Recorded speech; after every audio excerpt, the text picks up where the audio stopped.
ঝালকাঠির নলছিটিতে আইনি পদক্ষেপে দীর্ঘদিন বেদখলে থাকা ১০৮% জমি উদ্ধার করে নিজেদের নিয়ন্ত্রণে নিয়েছেন প্রকৃত মালিক। উপজেলার সুবিদপুর ইউনিয়নের পশ্চিম গোদন্দা এলাকায় এ ঘটনা ঘটে। স্থানীয় সূত্রে জানা যায়, রাজনৈতিক ক্ষমতার দাপট দেখিয়ে ওই এলাকার আবু হানিফ নামে এক ব্যক্তির ক্রয়কৃত ১০৮% জমি ও দিঘি জবরদখল করে রেখেছিলেন রাসেল মোল্লা নামে এক প্রভাবশালী ব্যক্তি। জমি উদ্ধারের জন্য ভুক্তভোগী আবু হানিফ ঝালকাঠি নির্বাহী ম্যাজিস্ট্রেট আদালতে ফৌজদারি কার্যবিধির ১০৭, ১১৭ গ ধারায় মামলা করেন। আদালত অভিযোগটি আমলে নিয়ে অভিযুক্তদের বিরুদ্ধে সমন ও শৃঙ্খলা ভঙ্গের বিষয়ে কারণ দর্শানোর নোটিশ জারি করে। আইনি পদক্ষেপ ও রাজনৈতিক পট পরিবর্তনের মুখে দখলদার চক্রটি পিছু হটতে বাধ্য হয়।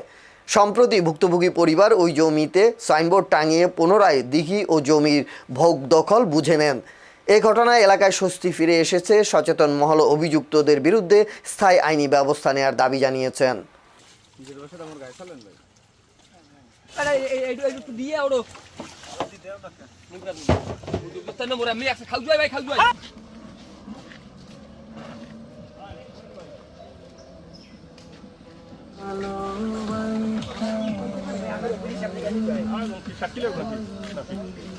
আমনের রাসেল মোল্লা, এরা ৩ নম্বর ওয়ার্ড এর আওয়ামী লীগের জয়েন্ট সেক্রেটারি, আর এর বাইরে একজন যুবলীগের সভাপতি।